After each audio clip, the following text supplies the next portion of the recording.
One, President Bola Tinubu, no, President Bola Tinubu has presented the 2024 budget estimate of 27.5 trillion naira to the National Assembly.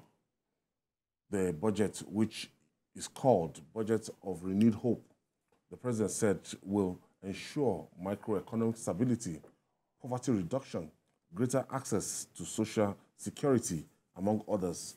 He highlighted priority areas such as security, local job creation, macroeconomic stability, investment, environment optimization, human capital development, poverty reduction, and social security.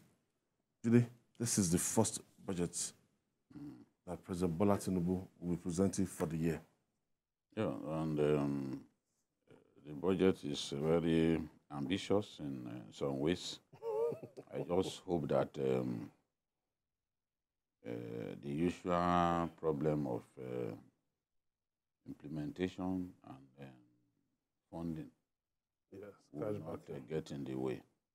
A situation in which funds don't get released for critical projects to the ministries to undertake critical projects compromises the effective implementation of the budget, and this is a Nigerian problem.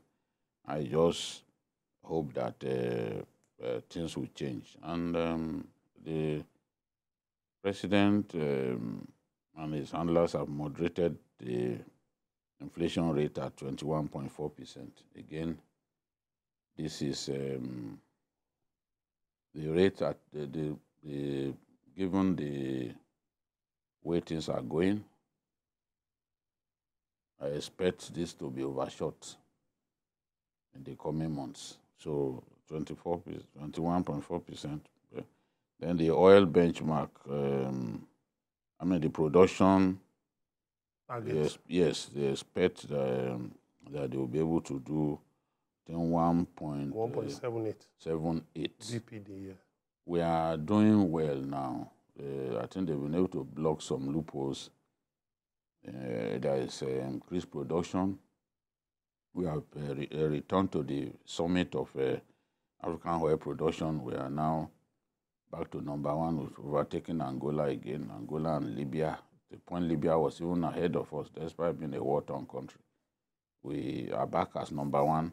So I expect that improvement will continue. Yes. So I'm even talking about oil production, because from the oil production, we should be able to make more money, more foreign exchange and all that. Our quota is 2.2 million barrels a day. That's our OPEC quota. We've not been able to meet it. So we've done well to even get to 1.7 million barrels per day. If they continue to wage war against the oil thieves, they continue to block those loopholes through which these guys are stealing from all of us. Hopefully, and we stop the rate at which oil majors are leaving our country, because every time they leave, it creates problems for us by way of meeting our production quota. So if we can create an enabling environment that will make these oil corporations to feel like remaining here and continuing the work, hopefully we'll continue to make progress. And they've also pegged the exchange rate at 750 to a dollar. In the last few months, even that has not been consistent, even at the I&E window. There were days when it even went as far as 900. So if it's, we just need we just need to do something about that supply, so that the illiquidity will ease. Hopefully we can even do better than this if the illiquidity eases up. Government needs to address the supply issue. Emeka, 27.5 trillion naira for 2024 budget. Well, Well, I think it's really ambitious. The area of GDP growth, I think, is ambitiously hedging against 3.7 against global forecasts. I think that's really ambitious. I'm still scratching my head on wondering how they will achieve that, because the global economic outlook right now, is not such that we can expect that. But well, let's see how it goes. I'm particularly interested in the focal areas: defense, security. Then, on tackling inflation, where the president said they work with subnationals, that is the states, to tackle inflation. It's very important because the states and the local governments are the places where economic activity really take place. How much does the federal government really control? Beyond Abuja. Abuja is the only place where the federal government controls, apart from maybe ports, airports, and federal roads and some places. But the real economic activities take place in the states and the local governments. But what kind of budgeting do the states engage in? The states don't allow the local governments to have access to their allocations. So why won't inflation be high, 22.70%? And then you have food inflation, which is above 3%. So what it means is that government has to quickly move on security, dealing with insecurity, getting these impediments, these bandits and all that do not allow farmers to have access to their farms. They must clear them away. Then I'm also interested in the infrastructure, talking about having an eye on infrastructure, because the roads are bad. So even this is harvest time. Prices of many things like rice and the rest of maize should have gone down. But one problem is roads. There are no roads. The federal roads are bad. 4 days they are on the road. Federal roads, bridges, 4 days, sometimes a week, 2 weeks, because there's one road, is cut into two. Look at Onitsha Road. In 2 places, the road is cut into 2.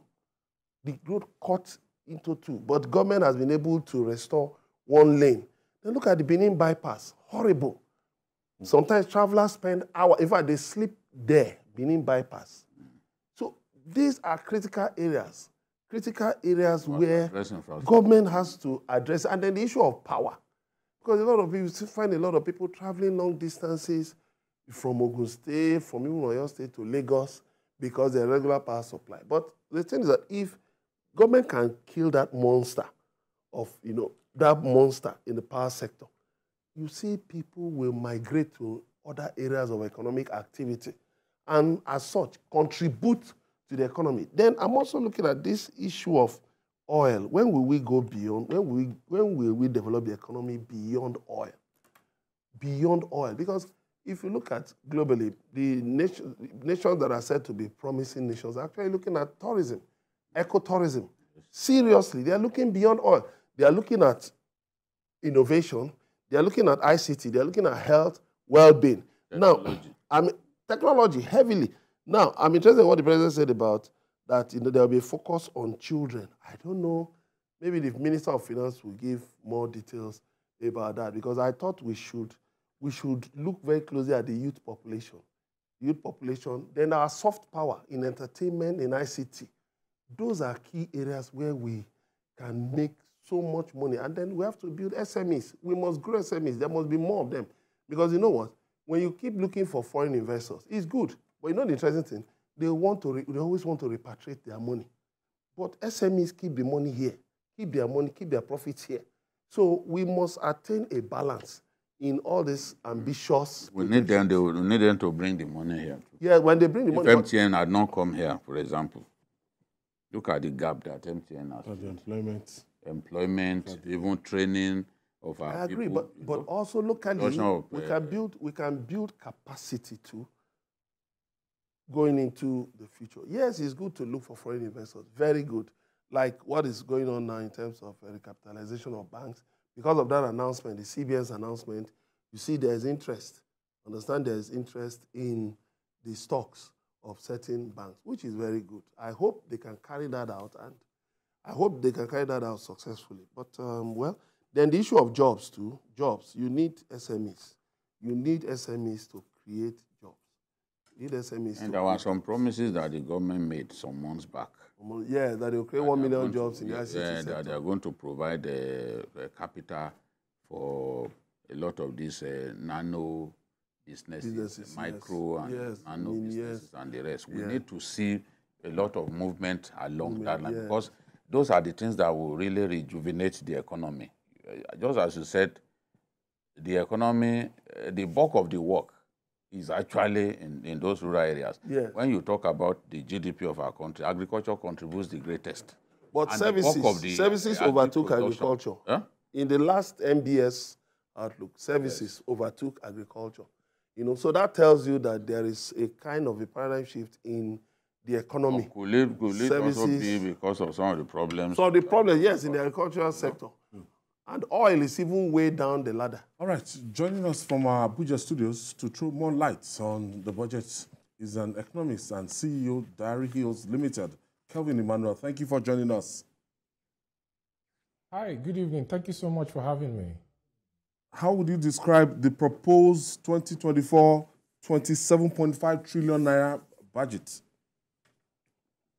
Well, I like numbers, and the reason I like numbers is because numbers always tell the story. If you look at the budget, you'll see that the debt servicing for 2024 is actually 8.2 trillion naira, and the debt service to the capital expenditure ratio is 94.8%. The debt service to GDP is 30.88%, which is lower than the 6.1% you had for 2023. The Fiscal Responsibility Act of 2007 specifies clearly that debt service to GDP should not exceed 30%. So maybe they are making progress in that.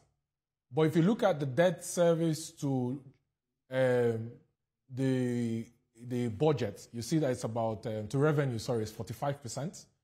And then the debt service to the total budget size of 27.5 trillion is about 30%, which is 2.5% lower than you had it for 2023. The question is that how is it that Nigeria moved from 6.5 trillion naira in debt service in 2023 to 8.2 trillion naira in debt service in 2024? The answer is revaluation losses on foreign exchange. So the question you have to ask the president is, what is his plan to move away gradually from raising the revenue to GDP ratio, both for tax and non-tax, as a way to reduce the debt service to total budget, the debt service to GDP ratio, and stabilize the economy, because they're planning to borrow 7.8 trillion naira in 2024. How are you going to raise 7.8 trillion naira in this kind of climate where 10-year government bond is hovering between 16 and 17%, and expect it to continue? Because as inflation continues up, inflation headline is currently 27.30%, food inflation is 31.1%. As inflation continues up, the central bank has said they are going to focus on inflation targeting. They are going to continue to revise the MPR to match up with inflation. And if you revise the MPR, most likely the risk-free rate for 10-year government bonds are going to go up. And that's the rate at which you're going to borrow money from the debt capital market, the Eurobonds market, even if I expect that in the first quarter of 2024, the ratings agencies are going to revise Nigeria's credit rating one step up. Now, as per the target for daily output for production of crude oil at 1.78 million barrels per day, it's a tad bit optimistic, considering that Nigeria is hovering between 1.47 and 1.5 million barrels per day. If the government can do coordination, integration between all the security agencies, and adopt a pressure sensor for the pipes from flow station to terminals that can detect drop in temperature, drop in pressure at the pipes for hot pressure tapping, it will be able to mobilize security agencies to deploy immediately to forestall crude oil theft and vandalism of pipelines and reduce the incidence of oil spills you have and theft you have. Also, the GDP projection for the president of 3.76%. In my calculation, I expect that Nigeria's GDP growth rate in 2024 is not going to exceed 30.5%. So I think that projection for 30.76% is a tad bit optimistic, you know. But going forward, you know, you want to reduce the debt servicing in the budget and refinancing costs so that you can give more money to defense, to education, to healthcare, and to other very critical sectors of the economy. Well, what really can we do at this stage with the value of our currency, because it's actually impacting negatively in many areas. As you can see, what we are going to spend on debt service has gone up significantly, largely due to the devaluation of our currency. What can we do? Are you happy with the projection that stands at 750 naira to $1, or do you see it going down? Well, to be honest with you, the projection of 750 is for the NAFEM rate or the I&E window. It's not the real rate. The real rate is today 1,150, 1,160. The black market premium is very high. I think it's important for the government to, beyond, you know, doing deals like the financialization of NLNG dividends and the financialization or doing crude oil forwards, the proposed crude oil forwards with Afro-Exim Bank, beyond borrowing money on future revenues to stabilize the net reserves you have at the central bank, you need to be able to do backward integration. And a key focus of that is taking away the demand for FX from what constitutes petroleum products, PMS, diesel, Jet A1, base oil for lubricants, and all that demand that comes from refining crude oil. Nigeria needs to be able to refine its own crude oil. That is very key and important, because that alone will take about $1.2 to $1.5 billion monthly from the foreign exchange market. If you can take that pressure away from the market, you're going to begin to see that black market premium begin to reduce, and the rates will begin to subside back to anywhere between 850 and 900, which is very critical. And the reason it's critical is not just because of the government. The 750 they set as a target is the rate at which the government is going to be getting FAC revenues for dollar inflows. Yeah. The stabilizing of the exchange rate is also very critical for the private sector, because right now, with the uncertainty around the exchange rate and the fact that we're going into a new financial year, companies are unable to plan their budget, especially for capital remittances, dividend remittances, capital imports, capital equipment imports, raw material input imports. They're unable to plan because they don't know where the exchange rate is going to be. And that has a factor, because when they're unable to plan, they place like a premium on the rates, right? And it impacts on inflation, because when they bring in these products, capital equipment, and especially raw material inputs, it affects the price at which they deliver to customers around Nigeria. That fluctuation. So for you to stabilize the exchange rate, you need to focus on backward integration for petroleum products. You need to increase your output for crude oil. You need to ensure that you devise a foreign exchange mechanism that decentralizes the distribution of foreign exchange. So they need to go back to the Senate to amend the Foreign Exchange Act to ensure that the banks are no longer going to be primary dealers alone for foreign exchange. Let me ask you this question. It's still related to the exchange rate. The CBN has not been supplying the foreign exchange market, the I&E window, as it should, because there are commitments that it wants to kind of sort out. By the time we're able to clear those backlogs and the liquidity improves and the CBN is able to supply the foreign exchange market sufficiently or considerably, do you see the Naira significantly appreciating value relative to other international currencies?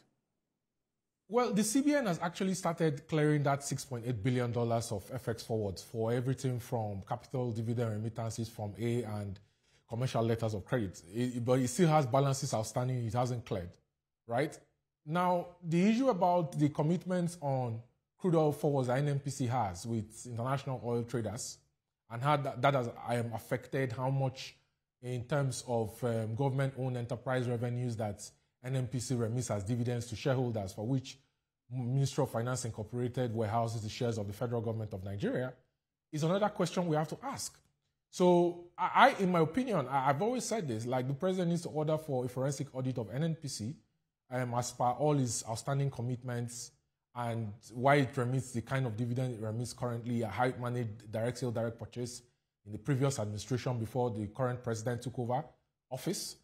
He needs to know the true position of things at the NNPC. You need to get the NNPC back to the market for an IPO to raise money to do capital projects so it can increase how much of revenue it pays in terms of dividends to its major shareholder, which is the federal government of Nigeria through the MOFI. You know, so I in my opinion, because I was listening to the conversation and someone had earlier said that, oh, we need to go beyond non-oil exports. And I'll tell you the truth. Before 2015, Nigeria was getting $30 billion to the CBN every month. And then they came with the direct sale, direct purchase, and the crude oil swap, and that money vanished, and you see all the encumbrances you had with Ways and Means and the likes of them. Nigeria needs to realize that its competitive advantage and mainstay is oil and gas. And a good way to do that is to see how you can raise output to clear the forwards you have commitments to international oil traders and increase the amount of dividends in FX that NNPC pays to its major shareholder to stabilize the market. Nigeria cannot continue to rely on a strategy of raising money through debt as a means to provide funding for its foreign exchange market. And this is also because going into 2024, considering the fact that the amount of gas feedstock NLNG gets currently, which is below 50%, in 2024, by July 2024, I don't expect that NLNG will pay the federal government of Nigeria as a 49% shareholder up to $1 billion in dividends. I don't also expect that it's going to pay the government up to $700 million in corporate income taxes like it paid in 2023. So if you have force majeure because the associated gas is not delivered promptly to NLNG for processing into everything from C1 methane that is processed into liquefied natural gas, propane and butane for exports and to service the local markets, how do you intend to raise the gas revenues that the government gets in dollars to be able to stabilize the foreign exchange markets in Nigeria? These are the questions that we have to ask. Yeah, but what I want to ask is, how is your issue about going beyond oil? Yes, and you find out that certain countries too have actually gone beyond just relying on oil as the mainstay. So how do you think that going forward, we can actually diversify this economy? Or are you saying we should just still stay on oil, as stay with oil as the mainstay? Then secondly, the president talked about working with subnationals to beat inflation. What do you think? Well, first of all, I'm not saying that we should stay with oil and neglect other sectors of the economy. I think we need to focus on our major comparative advantage to ramp up revenues quickly, both to stabilize the foreign exchange market and to also reduce the amount of debts that the government uses to fund its budget. But secondly, when it comes to non-oil exports, for you to do non-oil exports, you need to look at your supply chain. I'll give you a typical example. Niger State has the highest output for shea nuts in Nigeria, and Nigeria has 39% of all the shea nuts in the world. Shea nuts can be processed into shea butter, premium grade shea butter, and shea oil. 1 kilogram of shea butter and shea oil gives you $13 US. 1 metric ton gives you $13,000 US. Yes? If you do 500,000 metric tons of shea butter, shea nut processing in Nigeria, for example, you're looking at revenues in the hundreds of millions of dollars for shea and for oil. You're looking at anywhere around $2.2 to $2.3 billion in terms of revenue when you debit your tax and your direct cost and indirect cost to income. Calvin, we have to the question you should ask. The question you should ask is, why are the subnationals in Nigeria not able to focus on the comparative advantage they have in terms of agricultural produce, in terms of processing that produce into valuable secondary and tertiary derivatives to bring in more export dollars into Nigeria? That's the question you should ask the governors. That's the question. All right, Kelvin, we have to leave it there. Our time is fast spent. Thank you. Well, thank you for your intervention. Kelvin Emmanuel, the CEO of Diary Hills Limited, on the 2024 budget. Today? Yeah. Tremendous, made good points. You know, we were saying yesterday that a state like Sokoto, for example, should be able to focus on onions, because it's the biggest producer of onions in our country. So they should focus on their areas of strength and see how they can make more money instead of just going to generate jobs. I want to thank you.